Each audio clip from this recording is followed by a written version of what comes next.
Hi everybody, Jennifer Blevins-Smith with Integral Clinic Solutions, and you're watching my YouTube channel, Navigating the Business of Medicine.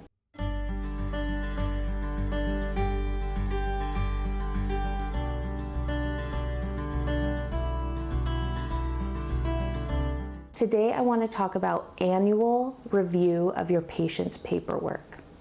That means that you are going to sit down and look at all of the documents that you have patients fill out, or the data if you're doing it all electronically, all of the fields that you request patients to complete upon registering and being seen at your clinic. This should be done at least once a year, and since we're at the end of one year and very close to starting another new year, I figured this is a perfect time to remind you or put on your radar that you should be doing this.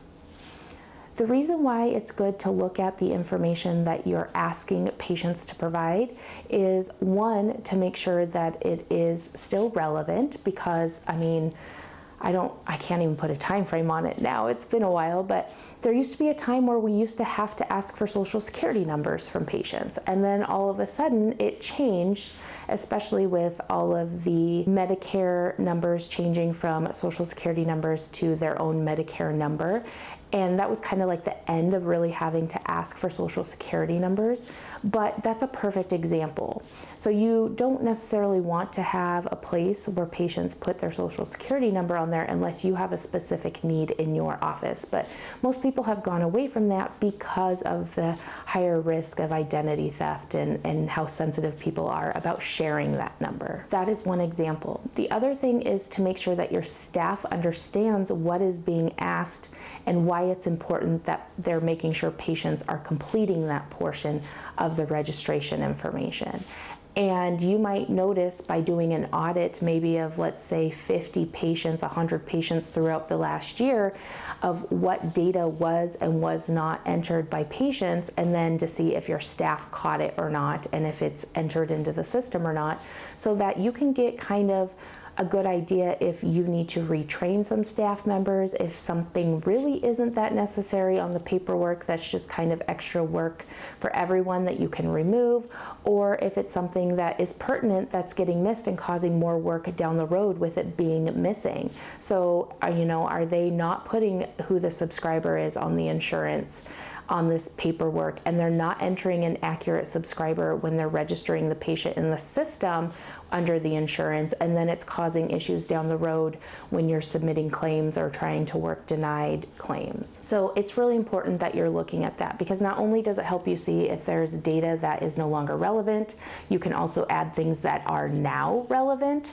or putting notices or some kind of flag on there to help patients understand what is needed or why, but it also helps to see how your staff is doing in the registration department. So it's kind of a 2 birds with 1 stone, 3 birds with 1 stone kind of situation. But like I said, if you get on a routine of doing this every year at the same time, then you just add it to your calendar, and you know that for a week or 2 before the end of the year, you just need to review that. Because the first of the year is the perfect time to roll out any new documents that patients would need to fill out.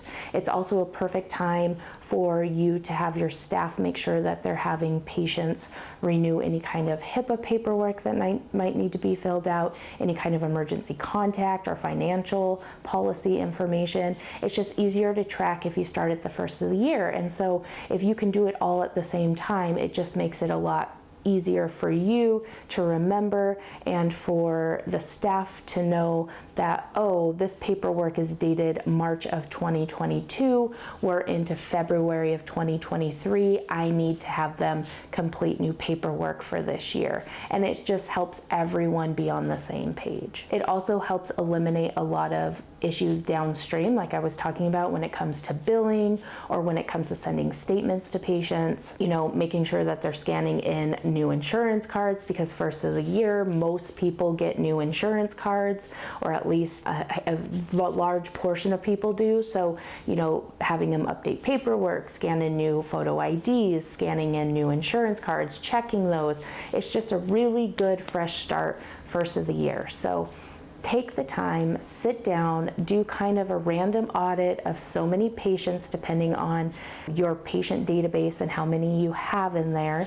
Do a fair number analysis of sample size and look at those registration paperwork.